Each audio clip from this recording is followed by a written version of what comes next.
Welcome to Toffee TV. It is the Everton News Daily.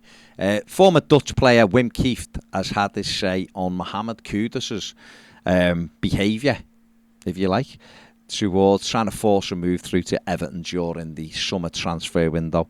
The former Dutch striker and the pundit now in Holland said that Mohamed Kudus had no right to try and force a move to Everton. He said the boy has done nothing and brought nothing to Ajax apart from lots of injuries. He makes the game harder than it's necessary and turns too much instead of simplifying his game. And Mohamed Kudus did score for Ajax this weekend. He scored the fourth goal in their 4-0 win against SC Camber, which João Virginia was in goal for Camber on loan from Everton. And Kieft, a former Ajax player, very scathing on Kudus, who had tried to go on strike in order to force a move through to Everton. Well, it's an interesting one that, he's had this kind of comments to make. He's obviously seen a lot of them. It's been at his former club.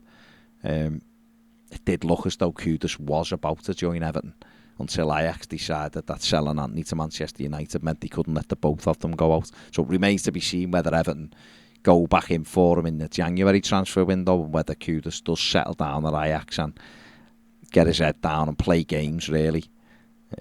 So we'll see what happens with that. Ben Godfrey has praised the signings of Conor Coady and James Tarkowski. Both players coming to Everton in the summer transfer window. Tarkowski on a free from Burnley, Conor Coady on loan from Wolves. Everton do have the option to make it permanent in the summer.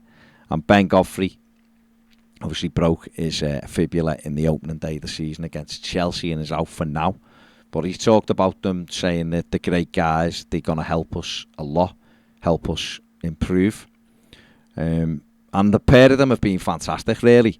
They've come in, organisation, you can see the leadership qualities from both of them. And I think it's been really impressive. And obviously when we get Godfrey back as well, back into the squad, he's said he's probably a couple of months away. He's just taking it day by day. Doesn't want to put too many, return dates on it in case it takes a little bit longer than that. So I imagine he will be out till after the World Cup. We might see him back, during the break for the World Cup. We may see him back when Everton, when football's resumed on Boxing Day. He might be back in the Everton squad then. But yeah, I think he obviously is around them and seeing how impressive they have been. And we've seen it as supporters as well. So two really good signings by Frank Lampard and Kevin Thelwell this summer. Blackburn boss John Dahl Tomarson says that Brereton Diaz was never really close to leaving Blackburn during the summer transfer window. Brereton Diaz was the subject of interest from Nottingham Forest, Everton and Fulham. There was talks of Everton had a bid rebuffed on transfer deadline day. But Diaz said they were never going to sell him on deadline day because the plan is for Blackburn to be promoted and he's a big part of that. He said, I took him home after the Blackpool game and wouldn't let him leave my house. That was the only way I was going to be sure that I kept him. He did praise Brereton Diaz for how well he's done. And he's got his head down and worked hard and improving. And obviously, the problem, I guess, for Blackburn is that Brereton Diaz is out of contract next summer. They still will get, obviously, couldn't sign a pre-contract in the same country. He'd get a development fee or a tribunal, rather. But it'll be, Blackburn have gambled on the fact that if they get promoted, then obviously that's worth 140, 150 million pounds to them, whereas they might have got 15, 16 million pounds from Everton on deadline day. But having him in the side, he got 22 goals last season, having him in that squad, obviously, like I've just said, if they get promoted, it's worth 150 million. There's no question of, what's the better thing for them. So they've obviously decided on keeping him and seeing whether they can get get promoted back to the Premier League and earn those big bucks.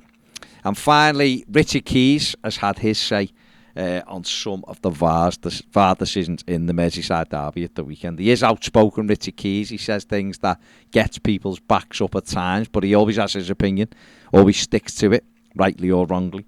But he was laughing at some of the explanations for the VAR decisions that went against Everton at the weekend. In particular, the two that he did pick out was the Conor Coady goal, which was disallowed, saying that the rule is ridiculous because obviously James Milner is playing the ball. Otherwise, what is he doing? Why is he throwing himself on the floor?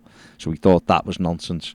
And then he was laughing at Peter Walton's explanation as to why Virgil van Dijk's yellow card wasn't a red card in the Merseyside derby. Peter Walton basically said it's agreed that if the foot goes on another player's foot, then that is just a yellow card.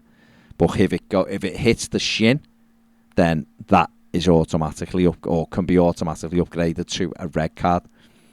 And Walton's explanation is Van Dijk's foot hits Onana's shin, but then slides down it and lands on his foot. So therefore, it was understandable that is a yellow. And Richard Keys just wasn't having that whatsoever.